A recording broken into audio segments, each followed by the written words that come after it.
Recording is on. All right. Thank you so much, Paul, for being here. I really appreciate you joining us and talking to us about Tech for Palestine. Over to you, please. Lovely. So I will make this very open session. If anyone has any questions about anything, feel free to raise your hand, drop a chat, all that sort of thing.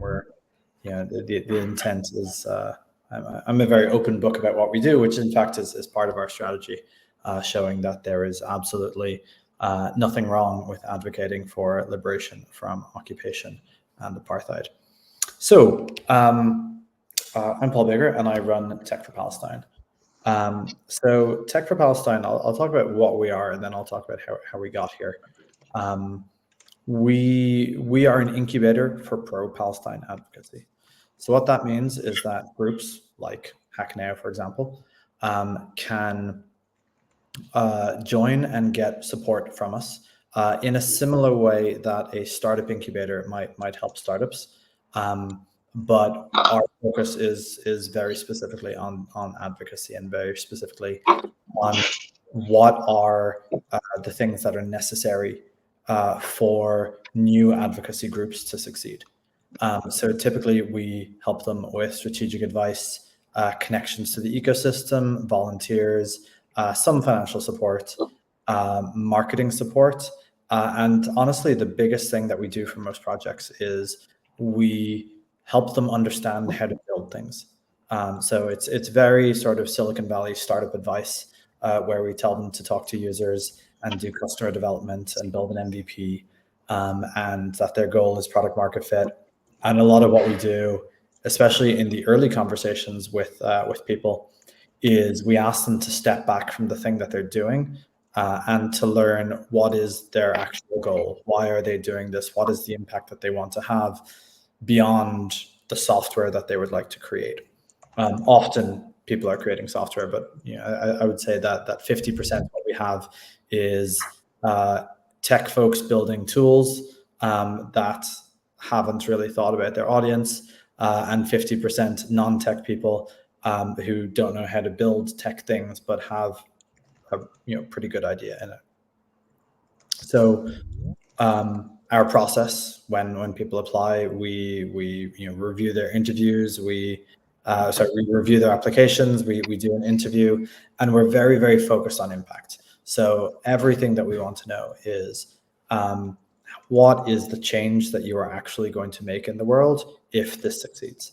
And in particular, how is this going to affect Palestine? How is this going to help liberate Palestine? And usually, because it's advocacy, it is some form of telling people about what's going on in Palestine, or helping them learn what to do about that.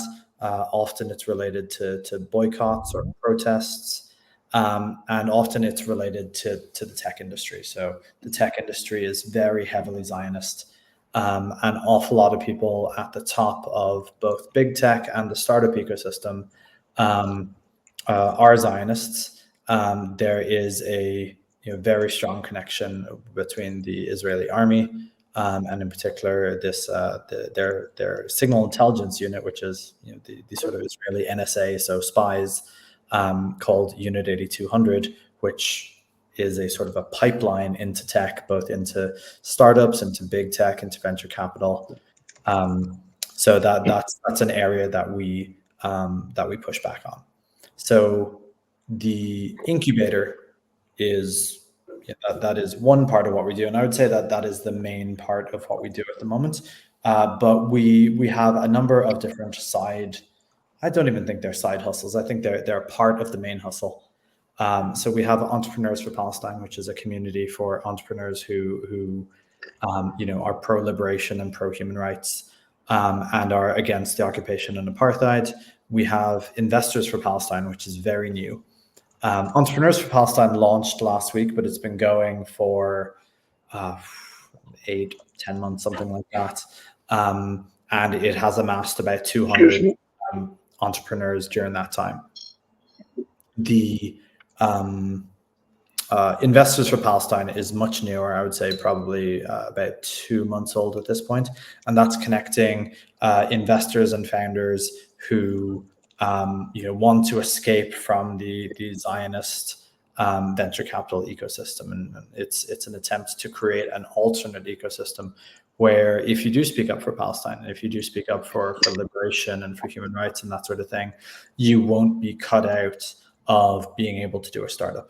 And you will be able to raise from people who share your values and share, what you want in the world. We have recently, and Salman, I haven't even told you this, we have very extremely recently started a whistleblower part of Tech for Palestine. We've brought on a professional who understands the whistleblowing industry and investigative journalism industry, and can help protect people who want to leak information, can help them with their legal rights, can just help them understand whether the thing that they have is worth leaking. And that's something that we've been cooking up a little quietly, and we'll be launching in a more meaningful way probably next week or the week after. We also do some advocacy within the tech industry. So we sometimes make ourselves available to tech companies who want to understand why they're being yelled at by their users.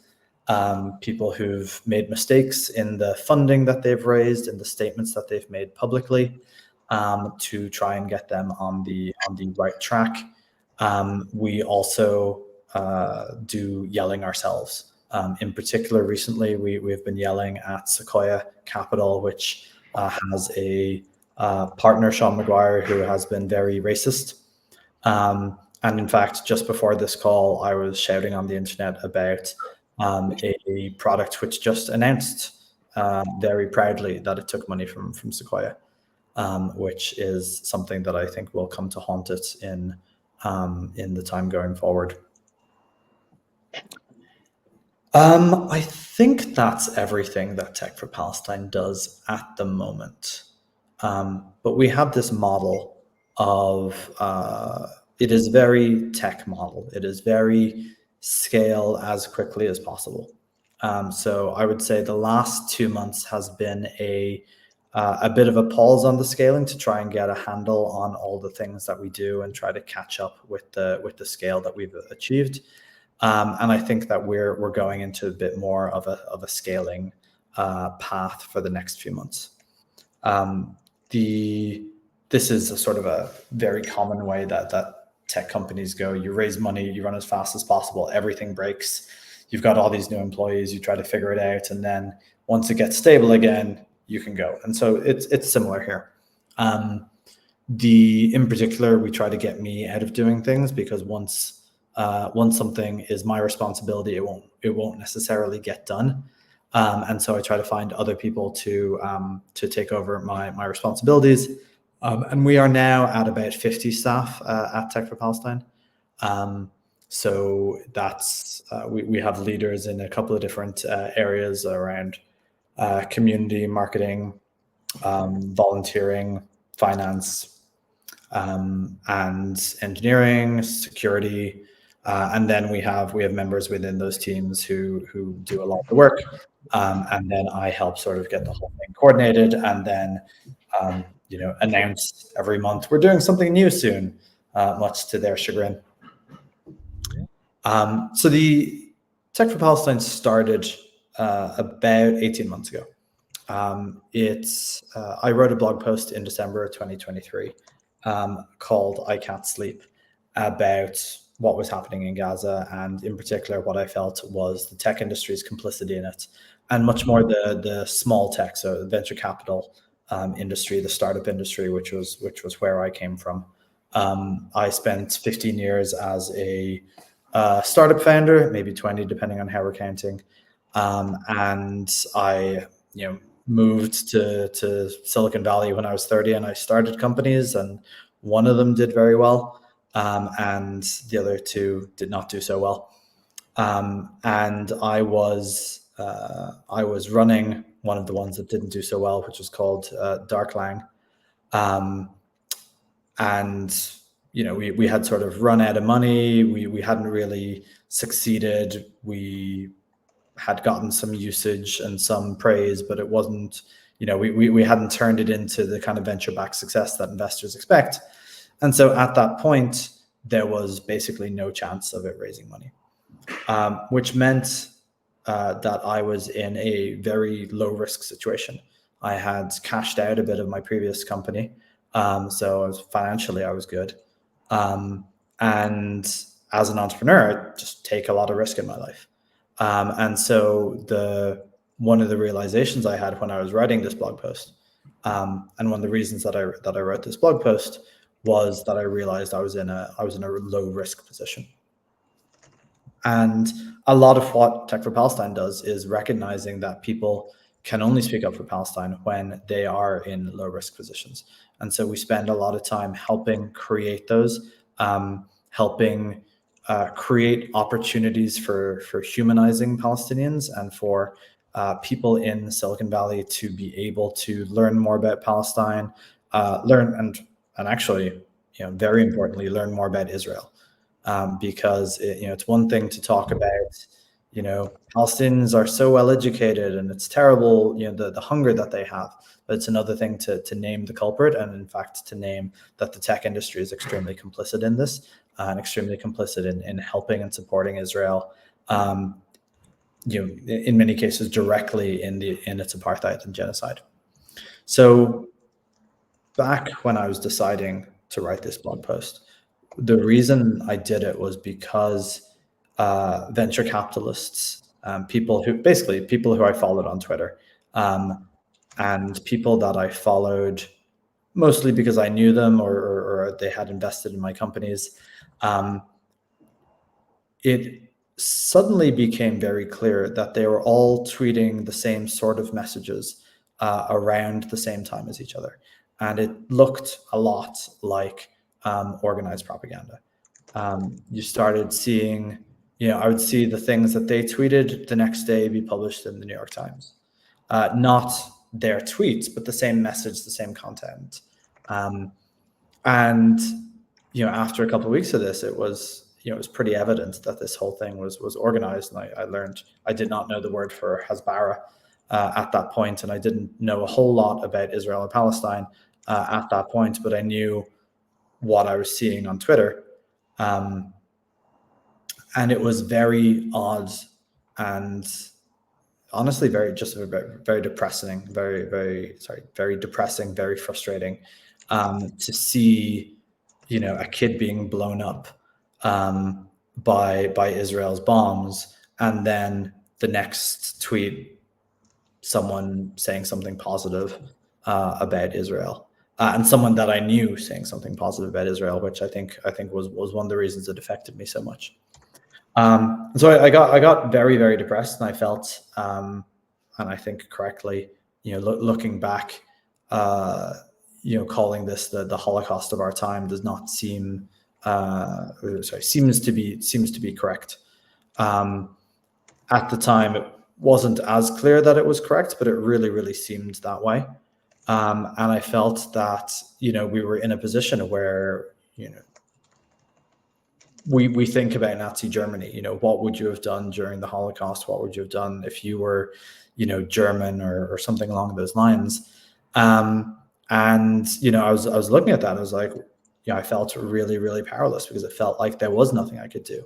And I'm sure that people on this call and watching this will have very similar feelings that there isn't much that they can do and that they don't know what they can do about anything. So the blog post was essentially, what is the biggest thing that I think I could do? I can write, I have a platform. I previously had written a couple of similar things, calling out various bad behavior in Silicon Valley. And so I also knew that like the repercussions for doing things were not that bad. You sometimes lose allies, sometimes you gain allies. It sort of comes out in the wash. One door closes, another door opens kind of situation. So I wrote this blog post, and certainly I was attacked, but the main thing that happened is thousands, probably 2,000 to 3,000 people reached out to me. Messages on LinkedIn, messages on Twitter, emails, just a constant stream of people. Many just saying thank you for speaking up, and I wasn't really aware at the time that no one had spoken up, because I had noticed a few people speaking up, but I guess they didn't hit any sort of level of virality or something that I hit. But a lot of people who reached out were reaching out with projects. We're reaching out with things that they were starting that affected the tech industry in some way. And so we kind of got together and we made a little group chat in Discord. 25 of us, I think I put together at the start. And then, a week later, it was 40 of us. And there was about, I think we had about 10 projects, but about 4 of them were ready to go. And so we put them on a website, we opened the Discord and off we went. And that was the start of Tech for Palestine. That was January 2nd, 2024. So after a couple of months, we pivoted into becoming the incubator. We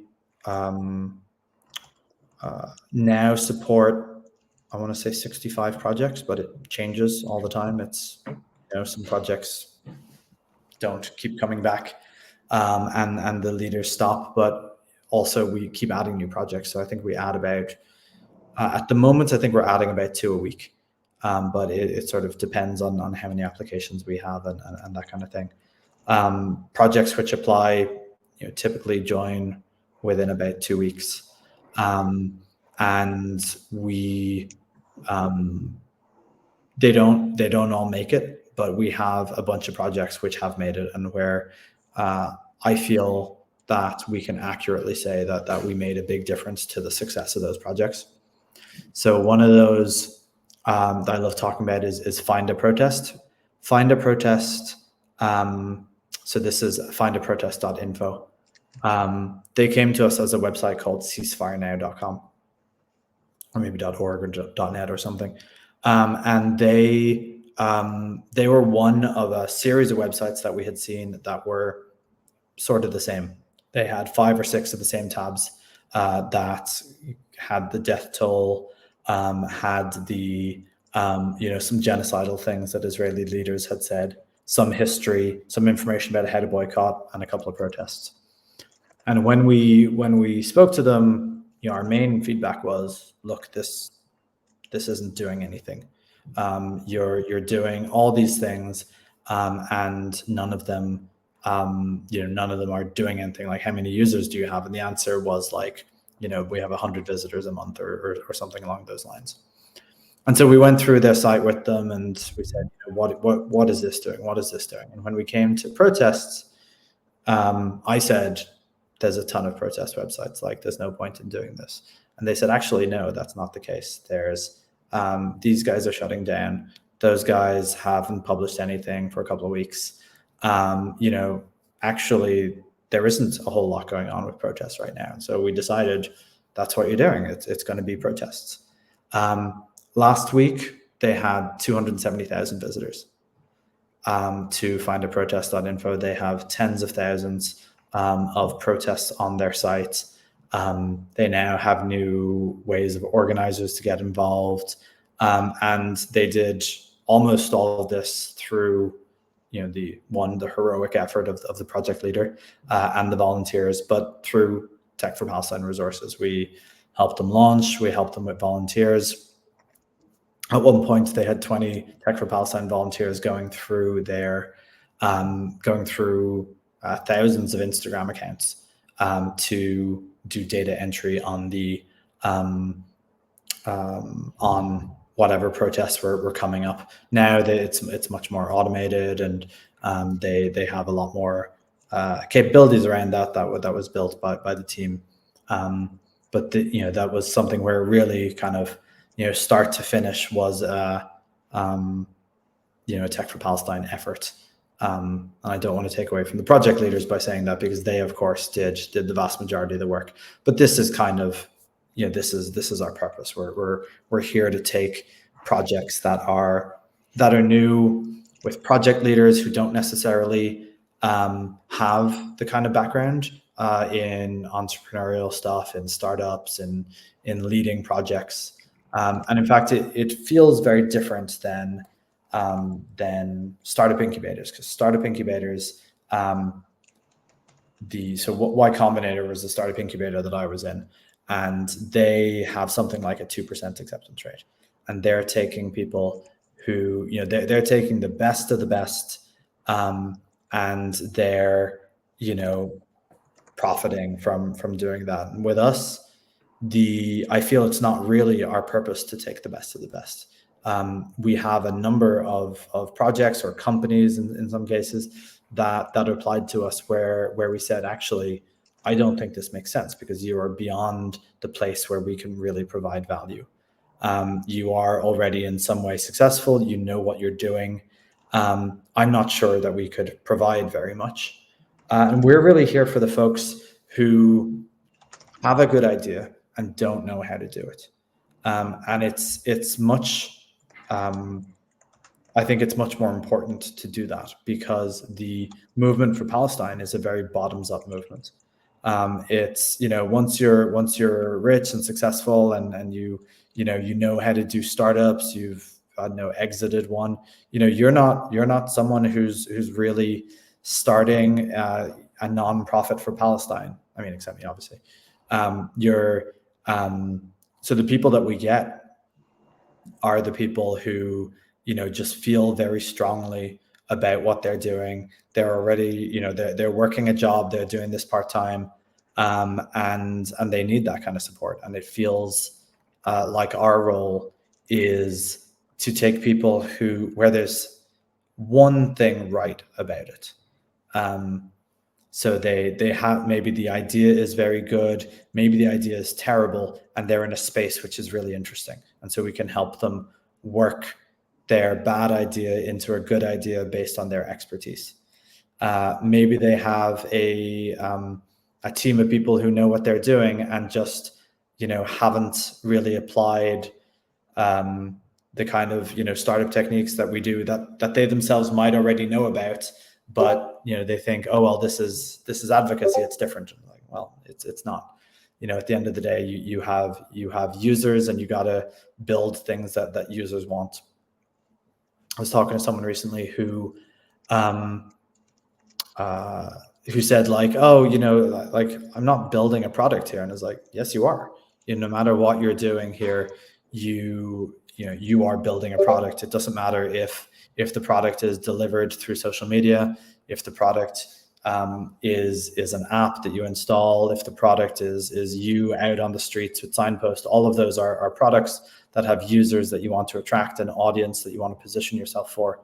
And so you need to think through those lenses, and through the professional lenses and the professional skills that people have developed in order to do a good job on that. So a lot of the kind of value that we provide is identifying for these folks the actual, the actual like direction, or the pointing out to them the nuggets of amazingness that we see that often are surrounded by less savory circumstances or substances. So our kind of the difference, I suppose, between us and a lot of the startup incubator stuff is that focus on, we think there's something interesting here, and we're willing to put in the work to figure out what's interesting and how we can build up the teams that are doing it, the leaders of those projects, and try to get them to something that's really successful and really has a lot of potential to have impact on Palestine. So I think I'll maybe take a pause for questions. Is this a good time for that? Yeah, absolutely. Thank you so much. That's amazing.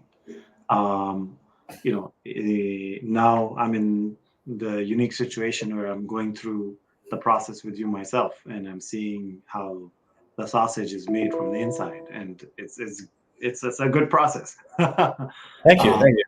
yeah, I like like I I I had been running with my idea for hucknow.com for like a few months, but I like relative to how I was doing things before and now how I'm doing things following the Tech for Palestine incubator process. I was practically running blind before. So, I had like something simple like I had not spoken to users. And now I'm doing that, right? And I've spent a decent amount of time doing that. So and like a lot of it is just common sense advice, but then a lot of it is like nuggets of wisdom that you have learned from your own successes and failures as well, and other leaders at Tech for Palestine as well. So this has been really useful.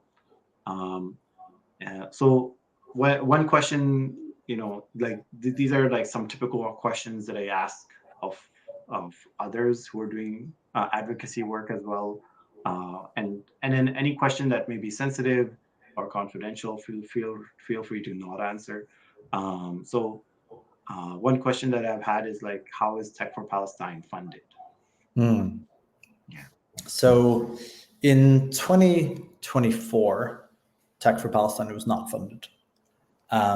We applied for a 501c3 about halfway through the year and got it towards the end of the year. And we had tried to do some fundraising, but basically no one wanted to put money into something. Well, actually, it's not quite that. It's that most people in tech have their money in structures, in particular donor advised funds, and so they can't actually give money to non-charities. And I suppose we could have done fiscal sponsors, but and maybe in retrospect, we could have gotten a bit of money earlier. But we're funded two ways. We're funded by high net worth individuals putting, 25 to 200K in. And we're funded by bottom up grassroots donations from people who want to see our mission succeed. One area that we do well is tech workers. So tech workers, are relatively well off relative to most people, and so we try in particular to harness that and get donations, and in particular recurring donations. So the lifeblood of every business is recurring revenue. And so we focus a lot on getting recurring revenue. So yeah, those are our methods of funding. We don't take any funding which has restrictions. We soon plan to take funding that is directed to particular projects, but have not yet done that.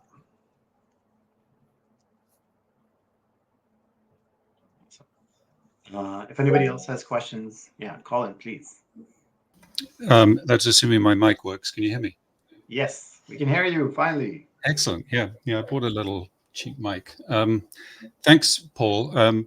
Brilliant. I'm from the UK, so I'm going to bring a bit of my sarcasm or cynicism or whatever you want to call it. The thing I always note with this group, and basically everyone speaking out for Palestine, is that people like you are kind, intelligent, decent, moral people, right? And I'm just asking for a comment, I guess, is I'm wondering if that's like our Achilles heel, if it's like counts against us, because we do all this work, we write all these posts, we share all this information, and even if we've got the vast majority of regular people behind us, it's like they still have all the power and still have all the influence. I'm talking about, Zionists. And, the thing is that they're willing to do anything and say anything, right, to win at all costs. And I'm thinking of the made up 40 beheaded babies in ovens and the systematic rape and all that stuff. And they do this in a synchronized, organized way where they fake this, shock and disgust, and they're really good at it. And you won't remember this, but in 1990, in order to encourage the American public to get behind the invasion of Kuwait and Iraq, to get the Iraqis out of Kuwait, they made up this story about babies, about Iraqi soldiers stealing incubators and then leaving all the babies on the motorway, to die. That's how bad they were, and they got behind this big campaign. It just seems to me like we might do much better if, and I'm not seriously suggesting this, but if we didn't have integrity, if we were willing to come down to that level and do the same thing, because what they're doing to real babies in incubators in Gaza is real, right? What they're doing to tens of thousands of kids is real, but we don't seem to have the ability to make it resonate like they do, because they're really, really, really good at lying, right? And we're rubbish at it, And I think it's the kind of people like all of us here that are, we're restricted in our ability to be mean spirited, That's it. I'll stop talking. Thanks. Yeah. So I don't think that that it is necessarily a negative. The biggest enemy of Israel is Israel, right? People's eyes are open because Israel keeps doing what it's doing and it keeps lying about it. And most people actually start get into this movement. They do it through seeing contradictions, right? For me, the contradiction between babies being blown up and people supporting Israel. And the organized lies, people see them. And people, I watched footage of a town hall recently, where a politician, a US politician who was AIPAC pro-Israel, where his audience just shouted at him, and where they were angry at him. And he couldn't do anything because every lie that he told just put him further in the hole. And that's kind of the situation that you have now with people recognizing Palestine. I saw Netanyahu talking to Macron, where Netanyahu said, "Oh, we can't believe the French are being anti-Semitic like this," and Macron said something like, "It's time for seriousness." I don't remember the exact thing, but something like, your lies aren't working anymore. But that phrasing, it's time for seriousness. It's like, you're not being a good faith participant in this thing. And if we were also bad faith participants in it, I don't think that would actually help our movement. I don't think, lying isn't what gets you organized. Right? The Israelis can lie because they are so organized and they have such influence. We are unorganized. I mean, we are increasingly organized, but still relatively disorganized compared to the Israelis. So starting to lie now, I mean, what would that do for us? I don't think it would bring anything to the movement, and I think it would discredit us among the people who have been joining the side. Now, that doesn't mean that we have to take the high road every time.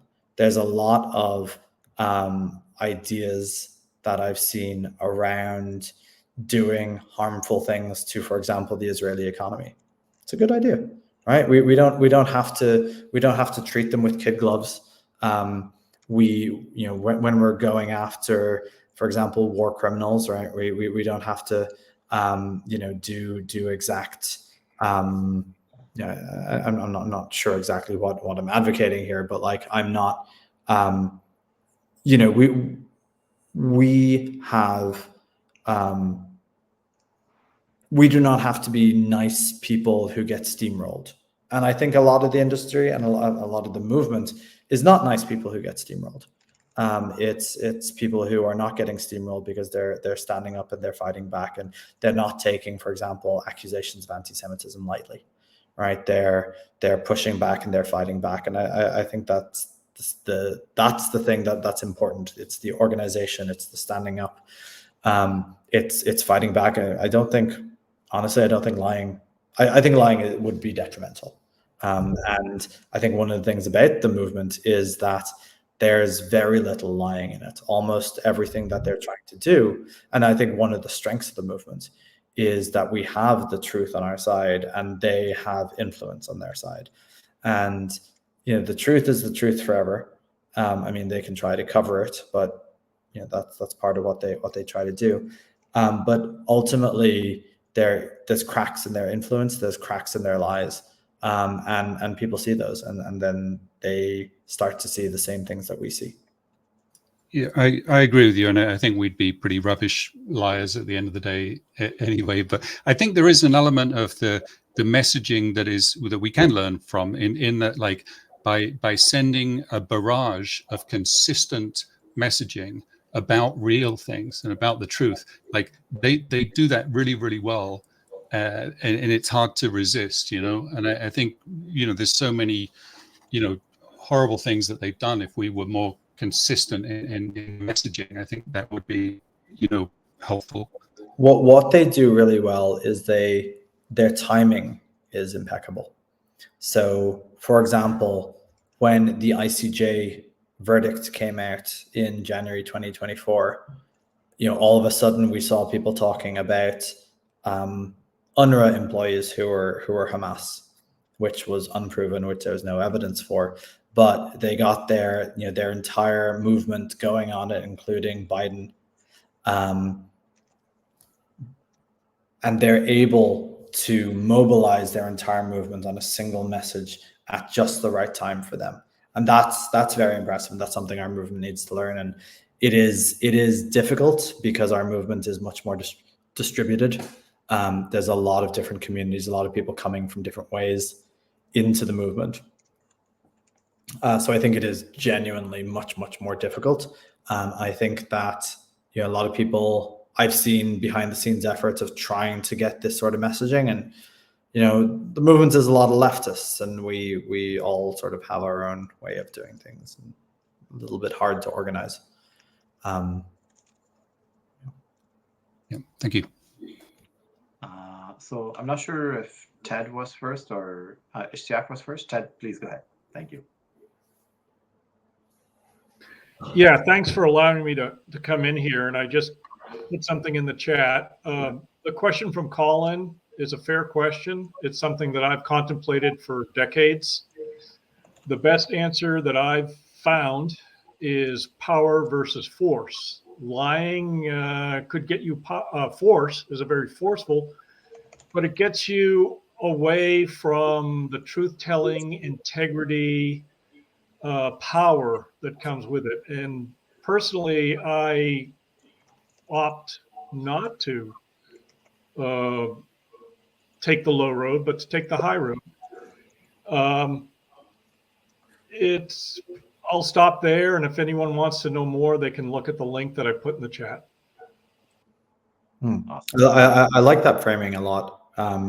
I think it's interesting because we've been talking about influence, and I think one thing that's interesting is that they don't actually have a lot of power. They have a lot of influence over people who have power, and as they lose that influence, they lose the power, and it's not theirs to begin with. Certainly, in some areas, they have power, such as, for example, in the New York Times, in Meta. Right, that is places that they have power, but they're in, for example, U.S. Congress, they have influence. In in the EU, they have influence, and those are not the same thing. And the more disgusting and awful things that they do, the more they lose that influence, and then any sort of access to power that they had. I'm not going to say that it'll be gone forever, but it gets severely damaged. Yeah, when you expend your force, it's spent. And when you stand in power, it renews itself. And that's why, personally, I choose to be on the upper half of the power versus force scale. Awesome. Thank you, Ted. Thank you, Paul. And Ishtiaq, do you still have your question? You had your hand up. No, it's all good, man. Thank you. Okay, awesome. Thank you. Oh,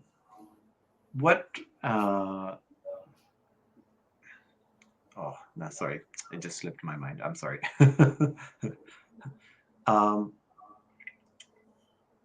Yeah, it's not coming back. There was something that you said earlier, Salman, when you were in the brief monologue before you asked the question, and I'm trying to remember what it was because I can't remember whether I agreed with you or I disagreed with you or I had an insight on it,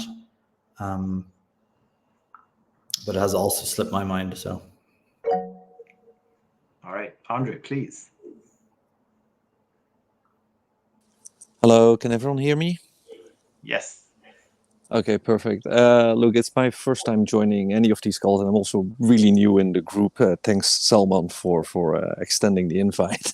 And it seems I got into a very interesting one to start with. And it's a question for Paul, and this is more in terms of, you mentioned you have a lot of these different projects in early stage, and a lot coming every week as well. And I was wondering, is there anything that you have cooking around ethical investment? And the reason I'm asking for that is that I spent a lot of time reshuffling my portfolio as I became wiser on the situation that was unfolding, but I still find it incredibly difficult in getting, let's say, real insights on, which companies yes, which companies no, and having even like the option of buying an ethical ETF, and not just the ethical ETF from a mainstream point of view, but the one that really matters, like one with no direct ties to, for example, Israel or anything else. And this is something that I don't know. I haven't really seen much around it. Maybe it exists, but that's something that I think I would be very interested in, and I could imagine many others as well. Because if you divert the funds, it's really gonna hurt. Like just referring back to what was mentioned earlier. yeah, so we have a number of different initiatives, and some others exist in the industry as well. So I linked one there that comes from the AFSC, which is a folks that have been doing divestments for 120 years. So investigate.afsc.org has a ETF search, and you can see things that are invested in apartheid, and also they do some prisons and that sort of other intersectional stuff. And this is actually from some of the folks in the movement who provide a lot of the divestment information, and are kind of like behind the scenes on an awful lot of this stuff. So it's coming from sort of the top tier folks. Now, what are we doing in this area? So we have a couple of things in this area. One of them is around venture capital. So trying to look at how do we divest from unethical venture capital. And another one is around how do we divest from unethical ETFs. As you might imagine, we are focused with both of those on the larger investors. So ethics.vc at the moment is working a lot with the student movement. The project that we have on ETFs is working with some European unions to start there and to figure out how do we actually affect change from people who have hundreds of millions of dollars.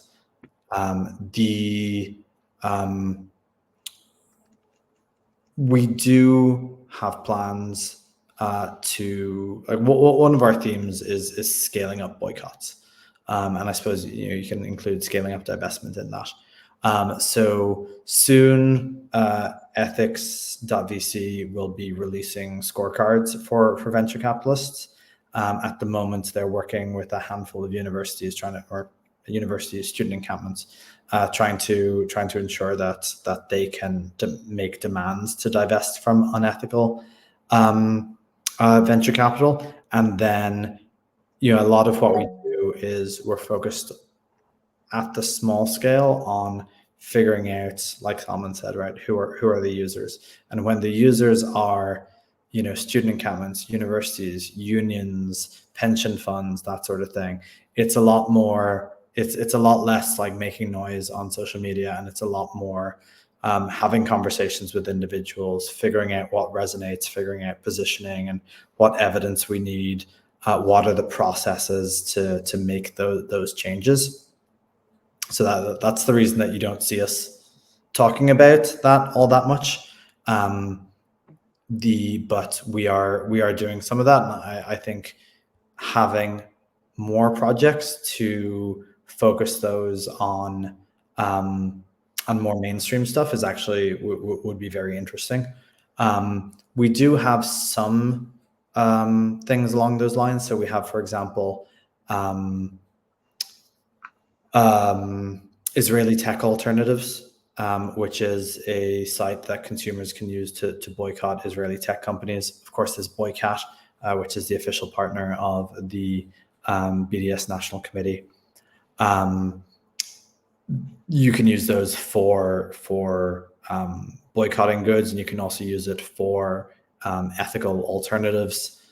So we are trying to cover the space. We don't yet cover everything, and certainly projects that take one data set and apply it in another direction are extremely welcome and can be very good partners.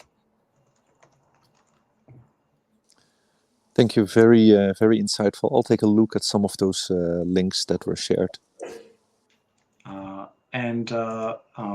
Andre, this is a topic that, in addition to the links that Paul mentioned, we have also featured a number of speakers over the last 60 or so weeks that we have been running this weekly call.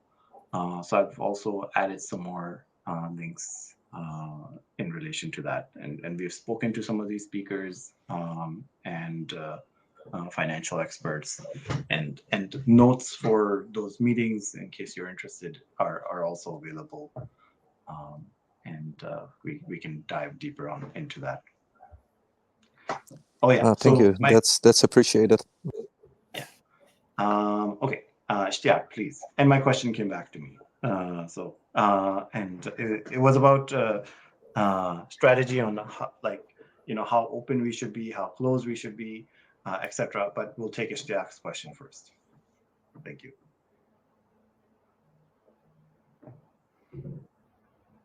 I'm sorry, my cat, I think stepped on the keyboard and sorry.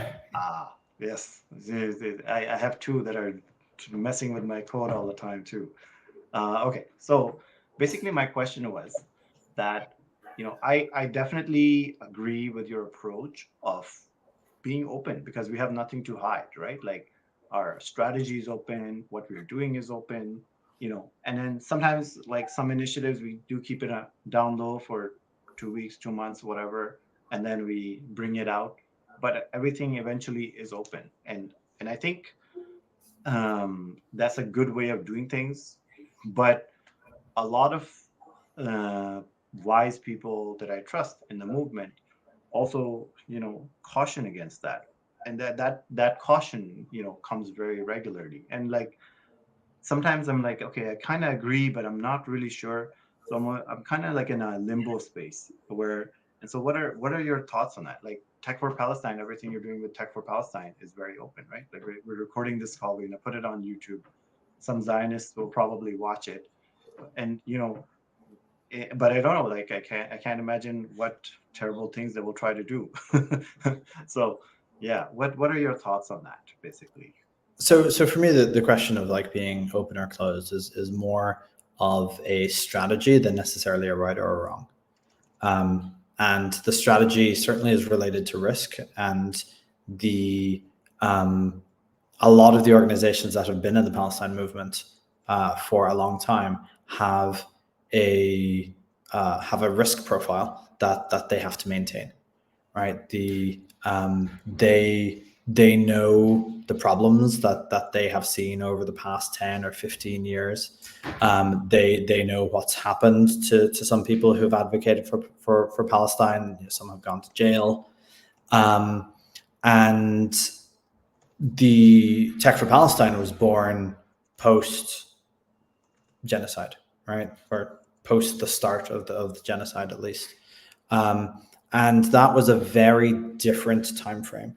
And one of the risks, one of the strategies that we took is saying, this is going to get better, and so we are actually in a sort of go for it as hard as we can kind of mode.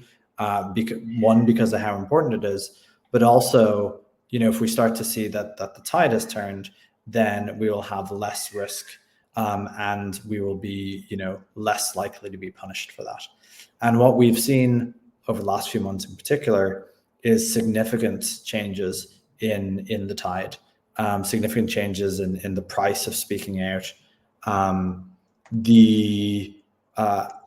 and something that we learned as well from, I would say actually from Trump, is that consequences aren't what they used to be.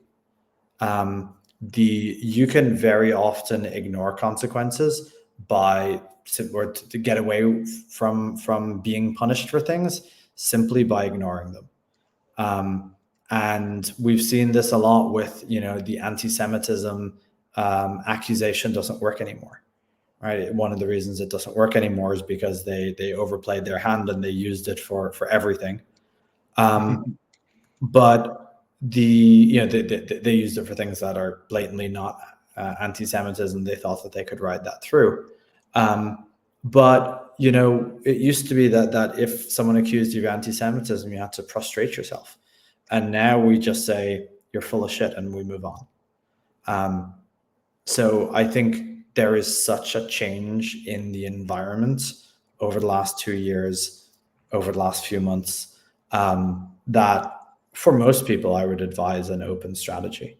But it is, you do have to weigh up your personal risk tolerance, and bear in mind that your personal risk tolerance changes, your personal risk tolerance might stay the same, but your society changes, and your relationship between, what's risky anymore may change. And so reevaluating that relatively often is quite useful. So things that you might, have felt afraid of speaking up, 6 months ago, it's a lot safer to speak up now. Especially for people at the bottom of the pyramid, employees, that sort of thing. They're going after the big folk. They're, going after Kneecap and Glastonbury and, all that sort of thing. They have less time and less ability to get someone fired for saying something, innocuous about don't kill children. So, open versus closed. If you are open, they are going to record everything that you say, and they are going to use it and try to weaponize it. It does mean that you have to be squeaky clean, and we try to be squeaky clean within the bounds of what is good strategy and what is going to have impact. That doesn't mean that they don't have things on us. We do our best, and there was one day where someone said something anti-Semitic and we didn't catch it for a couple of days. So, all right, well, that happened. We cleaned it up after. Not the end of the world. But if we had organized ourselves in such a way to prevent that from happening, we might have significantly limited our growth. We might have prevented a lot of people who wanted to reach us, who wanted our support from being able to reach us. So there's a lot of strength to being open, and comes with some risks too. Awesome. And like the Israeli lobby approach is like really pushing the politicians and other leaders behind the scene, right? And yeah. Oh, I was supposed to finish 5 minutes early. I'm so sorry. I forgot about that. Okay, I will let you go, Paul. Thank you, everyone, for being here. Paul did remind me that I was supposed to let him go 5 minutes early. He has another call right after. I appreciate all of you so much, and thank you so much, Paul. This is amazing. Everything's amazing. I'm in awe. Thank you, everyone. Have a great day. 7. Thank you. Bye bye.